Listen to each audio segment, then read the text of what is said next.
More than 2,000 years ago, the Roman Empire controlled most of the known world.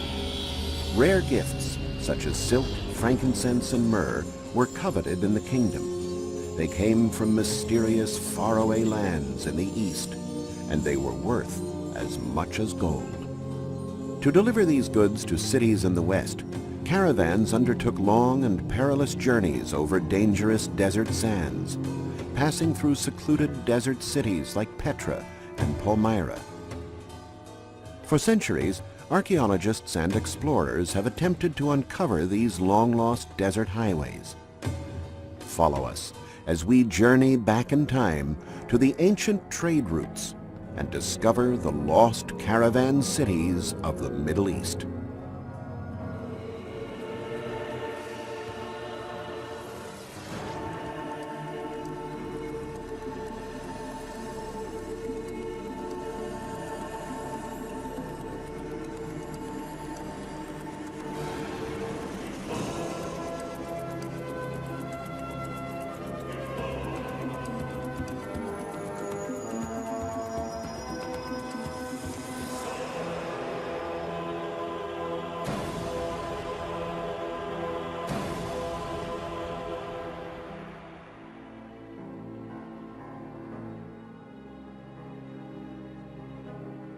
At the height of the Roman Empire, the allure of exotic goods such as silk, frankincense, and myrrh from the Far East was bound up in mystery. No one knew the secret of that featherweight fabric called silk, and which faraway kingdom produced it. It was believed that Arabia was a mirage, and that winged snakes protected its incense. Because of this veil of mystery, and the high cost of transportation, the Roman elite regarded these precious commodities as exclusive status symbols. For centuries, these luxurious goods traveled thousands of miles along rough and perilous routes that linked the Far East and the West. Through written accounts and archaeological fieldwork, scholars have pieced together enough evidence to trace these ancient routes to their source.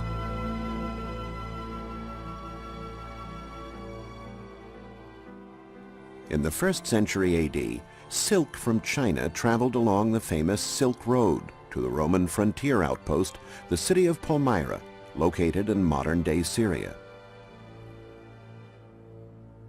Pepper and precious stones were sent across the Indian Ocean to the southern tip of the Arabian Peninsula to what is now Yemen,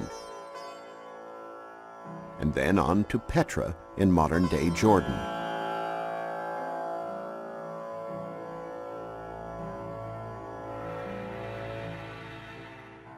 Together with the locally produced incense and myrrh and cinnamon from the Horn of Africa, the silk traveled north by caravan up the incense route to North Africa and Europe. A whole network of ancient caravan trading routes and cities such as Petra linked China through Arabia and the Middle East to the great cities of the Mediterranean.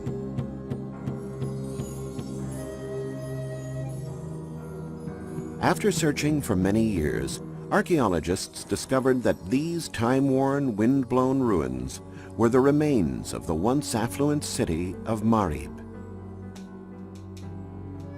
It was here in Marib that caravans picked up the sap of local frankincense and myrrh bushes that was the source of the incense trade.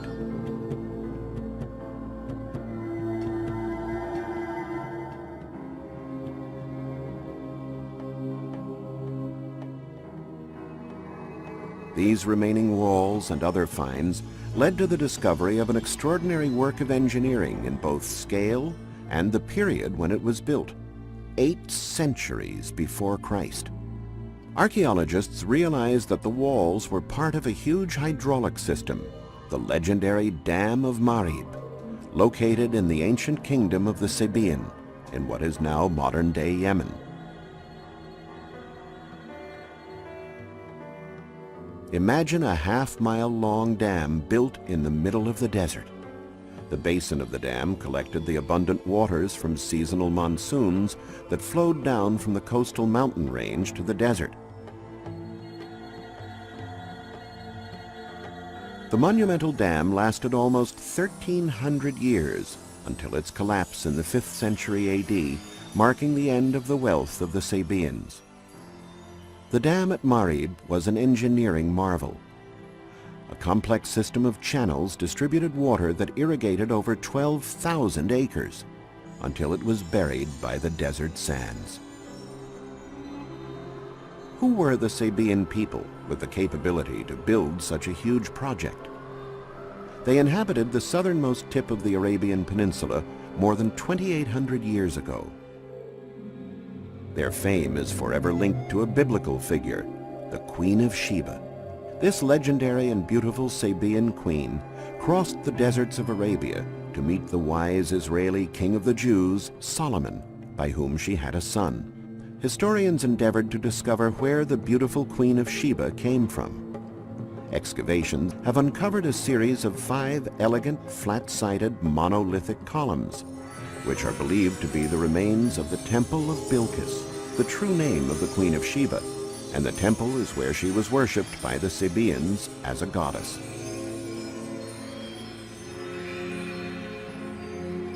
Further on our lost desert highway, we find Sana'a, Yemen's magnificent capital, where the incense and spice trades still flourish. It is here that we find the National Museum and the origin of these ancient people. This image is another biblical figure, Shem, son of Noah. Shem founded the age-old capital of Sana'a and gave rise to a Semite tribe, one of 3 ethnic groups into which humanity was divided. Numerous finds made in Yemen tell us more about the Sabaean civilization. These carvings are of particular interest.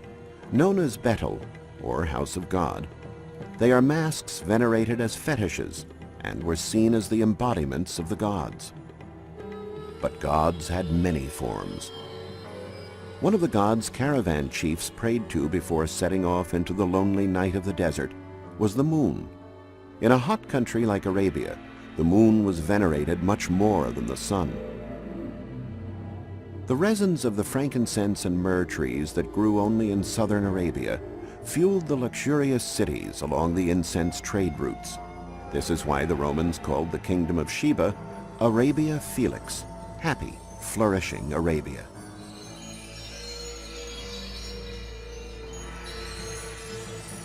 The discovery of this inscription, an ex voto, revealed a great deal of information about the daily life of those involved in the caravans. 2 caravan chiefs who survived the perilous journey through the desert wrote this inscription, found on the walls of Barakish in northern Yemen. The text bears witness to the wars, thieves, and natural disasters that the caravans had to endure. But perhaps the greatest danger they faced was running out of water. The incense route ran north along the Arabian Peninsula. Ancient wells and villages, such as Barakish, provided caravans a place to stop and replenish. In Barakish, water was collected in a well, and an ingenious hydraulic system pumped the cool water to the surface. A camel can travel for 2 to 4 days without water. The caravans traveling the incense route would make about 65 stops for water, depending on the season. Successful water stops were thus an indispensable part of their journeys.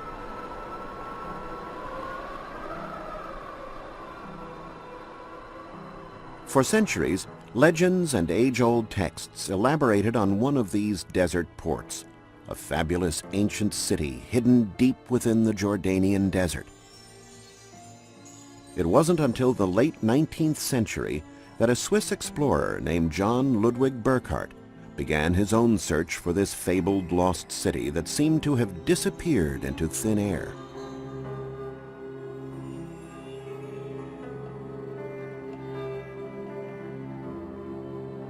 From Bedouin stories and tales, Burckhardt believed that the lost city of Sela, or in Greek Petra, must lie not far from the Red Sea. Petra was also mentioned in the Bible as the place where Aaron, the brother of Moses, was buried. Burckhardt believed that if he found Aaron's tomb, he might also discover the lost city of Petra. Burckhardt knew that the Arabs who venerated Aaron would never allow a Christian near his tomb. So, disguised as an Arab in Muslim robes, Burckhardt hired an Arab guide to take him to Aaron's tomb so that he might make a sacrifice. The guide led the Swiss explorer through a long cleft or seek. After walking for more than half an hour, Burckhardt arrived at a stunning sight. In front of him was a huge building known from local legend as the Treasury of the Pharaoh, carved in the sheer face of the red rock cliffs. A carved urn set high on the facade was believed by legend to contain a mysterious treasure. Many bullets have been fired at the urn to unearth the treasure, but to no avail.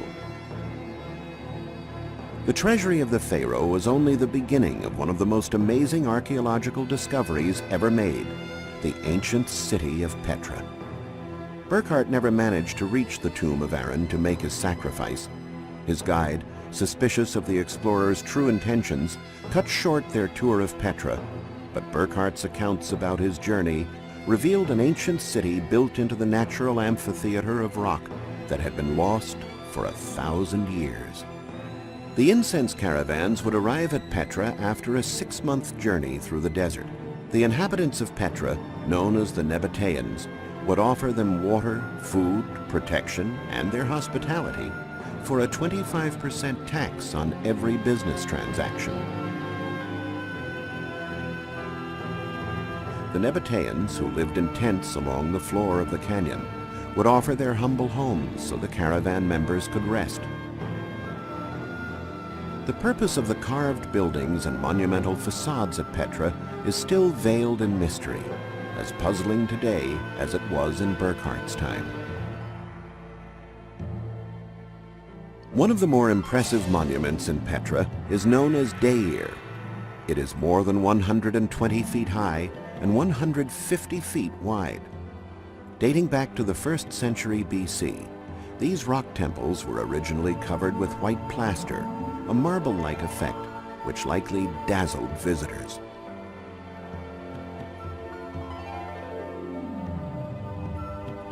Today, in this city of ghosts, the Tomb of Silk is one of the most famous monuments. Natural erosion, wind, and rain have stripped bare any of the original plaster, but the infinite veins of natural color in the rock and minerals from which it was carved provide an unforgettable spectacle. The ancient historian Diodorus Siculus said that the population of Petra was composed of settled ex-nomads who were forbidden to grow wheat, plant fruit trees, drink wine, or build houses. Even today, no trace of the early private houses has ever been found. This would explain them living in tents along the valley floor. But the nomadic tradition of hospitality known in ancient times is still carried on by the Bedouin tribes living in camps around the extinct city today. With the arrival of the Romans, a real city was built in Petra in the 1st century AD, as can be seen from the remains of this column-lined avenue and theater. The city then declined during the height of the imperial age from the 3rd century AD onwards, when the focus of commercial routes shifted further north.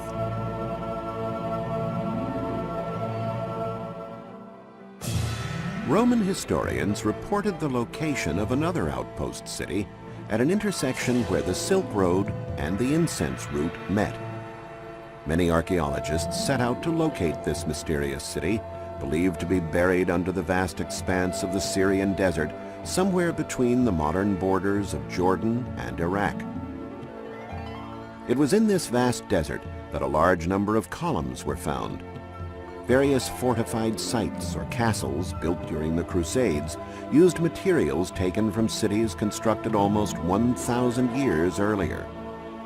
In fact, It was a site found in the desert overlooking one of these Crusader castles that drew the interest of archaeologists. As they pieced together the ruins and erected many of the fallen columns in their original placements, it was clear what had been found was the remains of the spectacular ancient city of Palmyra.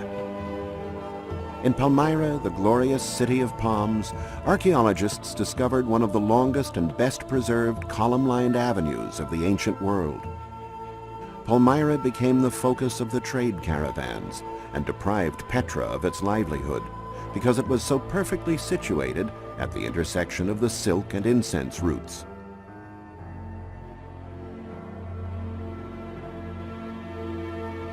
The two most precious commodities in a desert are shade and water. Traders coming to Palmyra could stroll along the city's shady porticos and do business.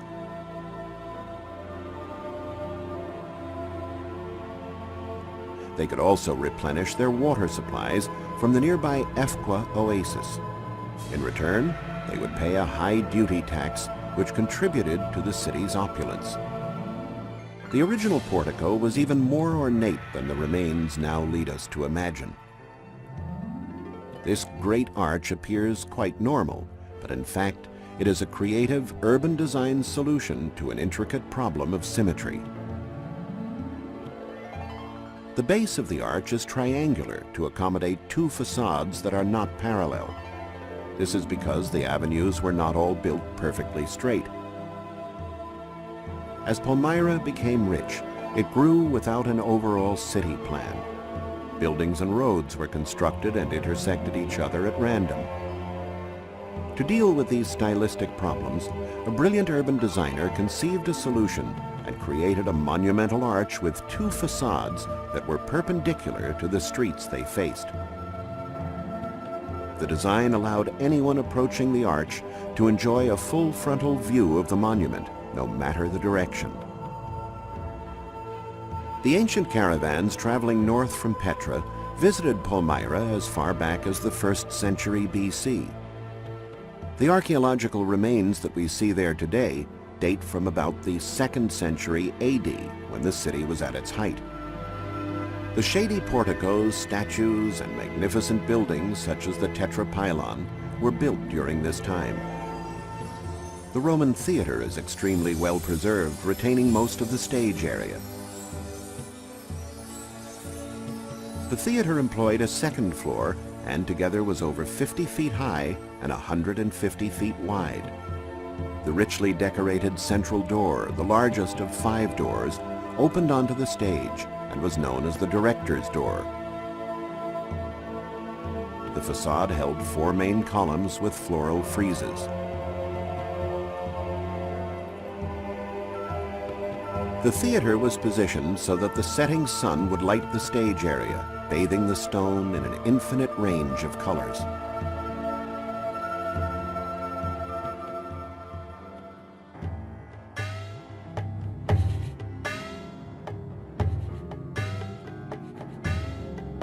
The caravan traders, having sold their spices, incense, and myrrh to merchants in Palmyra for gold and precious stones, would bid farewell to the city and head back home toward Petra and Marib. Before leaving on their dangerous journeys, with the risk of bandits and desert storms, caravan traders would beseech the goodwill of the gods for a safe journey home. The greatest of the local gods was Bel, similar to the Roman god Jupiter. This massive temple was built during the Roman period.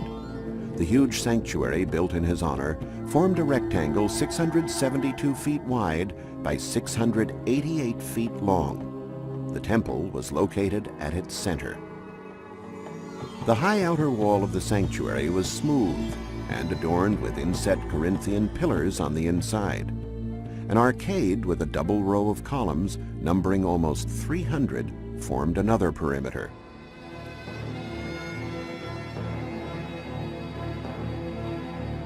The god Bel, venerated in the sanctuary, was a mixture of the man-like Greek and Roman gods and the embodiment of the natural forces sacred to the Egyptian and Arab peoples of the desert. Bel was the Lord God, embodiment of the luxurious vegetation that resulted from the presence of water, which could clearly be seen in oases such as Palmyra. The wealth of the city is evident in the long, elegant columns and the colonnade that surrounds the temple on four sides. The capitals were actually made out of bronze, another clue to how rich the city was in ancient times. Entering a long stairway located on the wide side of the temple allowed access to the interior of the sanctuary, a clear indication of Mesopotamian influence. Worshippers would climb the stairway to reach a portal and the statue of the god. Here they would bow down in the presence of power, make a sacrifice, and a donation to the temple priests.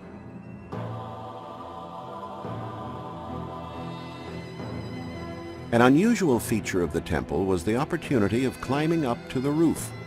The access stairways were hidden within the four turrets abutting the upper terrace. The size difference between the relatively small temple and the much larger surrounding courtyard was another feature of Mesopotamian design.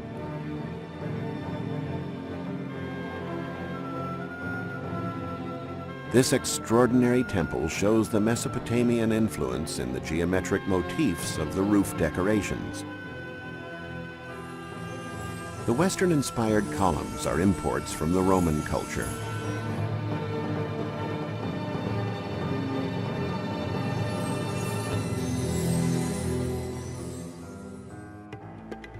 After sacrificing a goat and making a substantial donation to the temple priests, the caravan chiefs would begin the long journey back to their homeland. Back perhaps to the ancient city of Sana'a, capital of Yemen, where the incense route began long ago. The city has undergone countless transformations over the centuries, but still seems to retain a mysterious allure. With its magnificent tower homes, its colorful past, its legendary Queen of Sheba, and its riches, Sana'a is endowed with a romantic and fabled history. Indeed, with the stories its ancient caravan chiefs could tell, it could well be a story itself in the Arabian classic, 1001 Nights.